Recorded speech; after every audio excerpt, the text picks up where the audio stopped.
what we're going to be making today is 6-can chicken tortilla soup. Now this whole setup here is very easy to do, and that's one of the reasons that I picked it, because I'm a guy. I don't want to spend a lot of time messing with this, and since I'm broke, I don't want to spend that much money. So what we have here, 6 cans, very simple. You've got your chicken broth.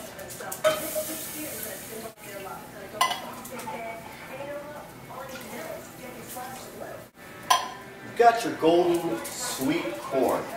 Got your golden sweet corn here.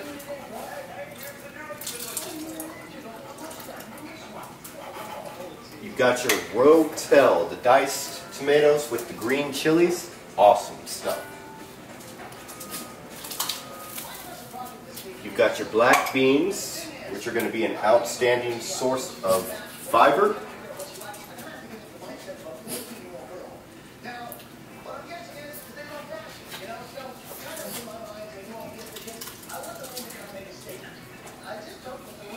And then you've got your chunk chicken.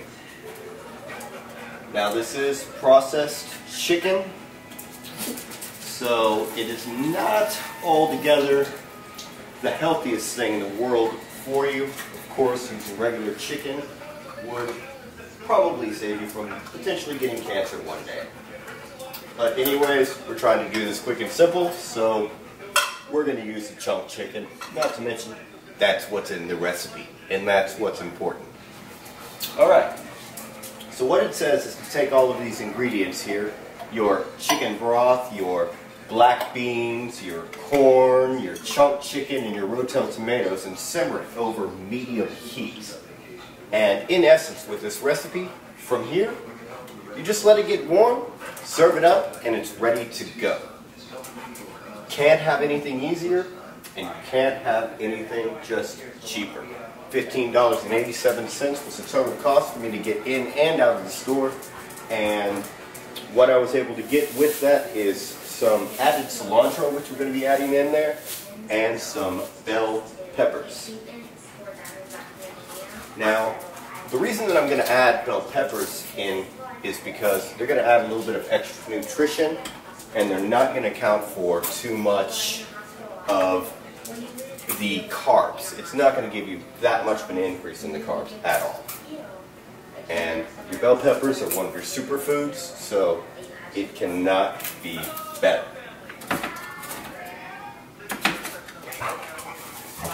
Go ahead and get that other one chopped up. Now I'm not going to put these full bell peppers in. I got one red one and one yellow one. I'm basically just going to grind them all up here in this food processor and go with what I have space for and see what we get.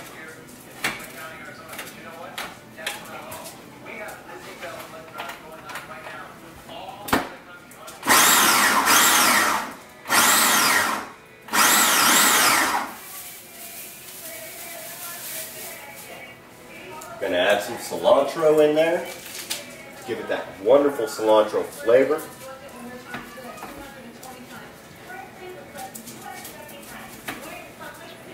And a little bit of onion. Again, just to get that good flavor.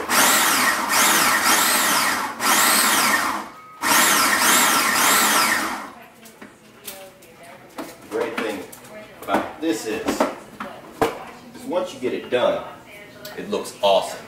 Almost like a pico de gallo, which is just great.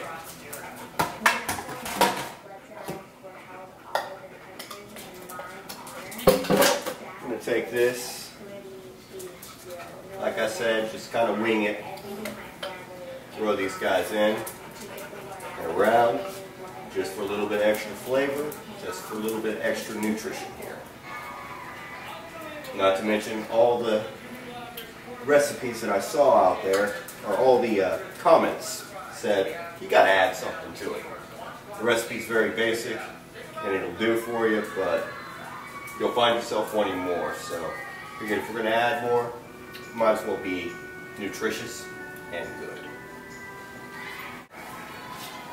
Alright, so what we're going to do from here is let this stuff cook, and we will be back. Alright folks, after about 15 minutes of this stuff simmering, it'll get nice and hot. Now, if you take a look at it, it looks pretty darn good. The vegetables and chicken are just teeming out of this stuff. It's very nice. Now, you'll notice that there are no tortilla chips in here as of yet. What we're going to do is add the tortilla chips separately, count out about 16 of them, do the proper carb count, add it to the carb count of the meal, and be good to go. Now, this meal itself serves about 6, and what you get from that is only about 23 grams of carbs. And of course, you'll find all of this at allrecipes.com, and there will be a link to this below my blog. Now, we'll get this soup in some bowls, and we'll find out how this guy tastes. Okay, folks. After you get this stuff in the bowls, you'll see that you have some outstanding looking soup.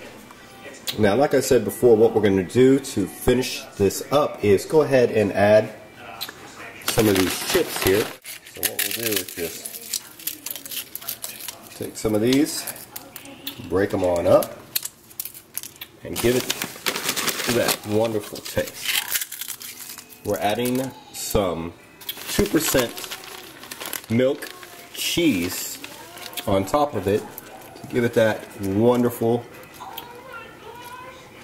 look. And here we are good to go. Now, the main thing that I can tell you, the main critique that I have right now is not salty enough. It was a little bland for me, but I can tell you the reason why.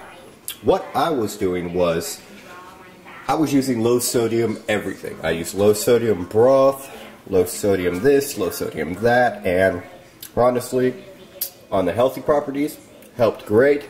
On the taste, it nearly killed it. So, you might want to do it like I did, and that's get low sodium everything, and then just know that you can get it to your proper taste liking after you're done, as opposed to being stuck with it before and getting something unhealthy. Now, guys, if there's anything at all that you would like for me to cook, or food that you would like for me to review, just go ahead and hit me up on Diabetic Dude on Twitter, or just shoot me a line on diabeticrockstar.com.